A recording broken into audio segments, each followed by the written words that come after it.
feel the difference between needing to do something and somebody else expecting me to do it. And now hear these words. We said them earlier. They're our favorite words. It's the core, it's the key to so many wonderful things that are unfolding for all of you. Satisfaction comes from only one place, and that's having a desire and moving in the direction of it. So this answer has many deep tentacles. You're going to feel it all around the room. For example, when a parent decides what a child needs to do you often notice how reluctant the child is to do it? And you know why? There's no satisfaction in doing what somebody else wants you to do. Satisfaction is only from moving in the direction of what you want to do. And that's the first thing that so many people do that sort of makes people lose their sense of who they are, is that they demand things of them. They tell them that they need to do this and they need to do that. You need to push through and you need to do it. And remember what our premise for all of this is? The amazing pleasure of non-resisted thought. The pleasure of non-resisted thought. So when you think about why you want something, wanting it and why, now as you move toward it, it's pleasing to you. It feels good to you. Now we're going to get back around to that in a moment. But first we want to say to you that this is usually, and it is the case here, the reason that someone feels uncomfortable, even fearful about making a presentation in front of others. And it's because you don't trust them to be connected to their inner being. And the reason you don't trust them to be connected to their inner being is because they usually aren't. So they're petty, they're critical, they don't like themselves very much often, and so it's easy for them to find fault with you. There's a lot of people looking at a lot of people with a lot of judgment from their own place of insecurity. So this brings us right to the heart of something. This is one of the most important things that will give you the greatest relief and the greatest clarity and then the greatest strength and then the greatest satisfaction. So just follow through with us on this just for a little bit.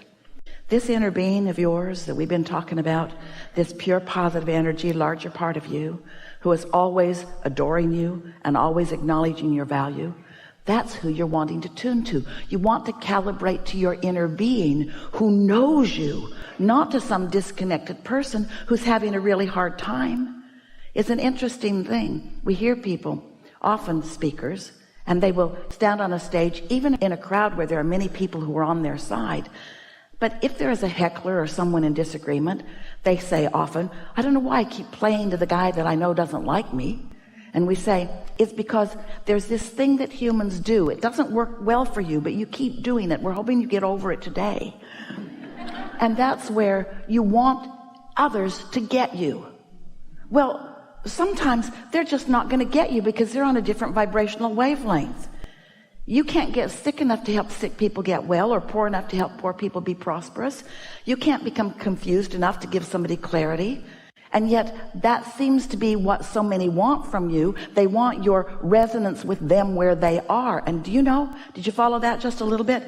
Do you know what your inner being does and doesn't do? Your inner being never lowers its vibrational frequency so that you can find resonance.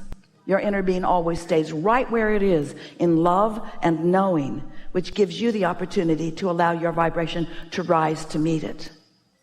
Your mother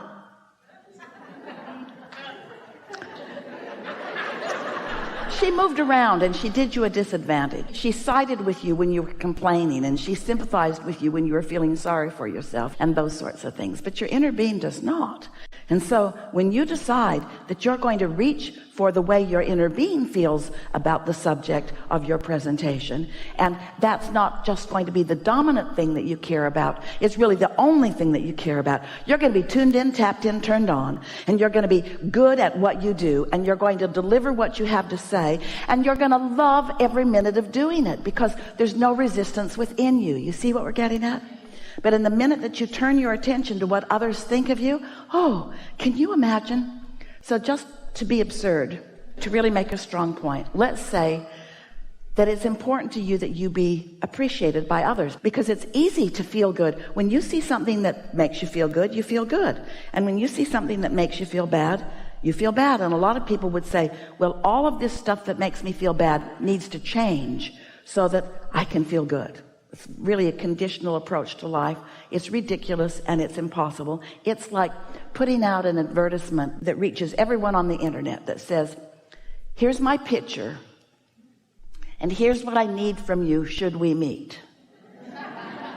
So scan the crowds as you move through life, and if you see me, here's my list. Carry it with you. Or you could just tune to your inner being. In other words, the path of least resistance is just to be in love with who you are, and be in love with everything the way your inner being is in love with everything. And then you lose your sensitivity to what others think, because there is a higher priority to you, and that's you're tuning to the whole of who you are. You're tuning to the core of who you are. You're tuning to the ever-expanding being that you are. Because others, some of them are going to resonate with you and some of them aren't. We want you to know there's never a crowd on the leading edge. But when you get tuned in, tapped in, turned on, there's a high probability that those who are around, who all want some of that, will begin to find that resonance, especially if you are experiencing the awesome power of non-resistant thought. That's the epitome. That's the perfect definition of attractive, isn't it? To be so tuned in that you're in your full power and clarity. And then those who are up to speed with you to some degree, they'll come right along with you. And those who aren't ready for you won't come. But what are you going to do about it? What are you going to do about that? You're going to lower your vibration to resonate with them. You're going to give up your connection to your source energy so that you can worry about that, you see? Doesn't that help you not worry about what others are doing? We want to convince you that you really have to stop playing to the peanut gallery. No offense meant, but resonate with your inner being and then watch what happens. Helpful? Yes. Want to talk about it? I just didn't know that it was about what other people were thinking about me. I mean, I've always known that I was aware of other people's energy. What did you think it was about? I just thought it was something that happened to me, or something that I just... You have an emotional response. Yes. With no awareness of what thought it's about. It just seems to come over me so fast. I didn't realize that it was something that I was...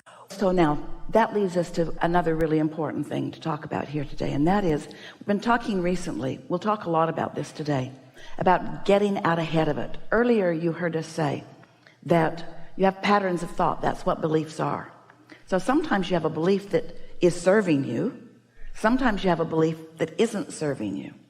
And those beliefs that aren't serving you, that's why things sneak up on you, because you didn't even realize you were feeling that way or thinking that way, but you were, and so you attracted something that matched that. So we've been talking about getting out ahead of it. In other words, segment intending. Deliberately identifying and isolating and calibrating an emotion right now. So let's say that it's the day before you're going to make a presentation, and you're thinking about it today. And today you are acknowledging what a beautiful day it is, and you're acknowledging how good you feel in the world, and how good you feel in your body, and how happy you are in life, and how nice it is to be an uplifter and a teacher, and how eager you are about these things.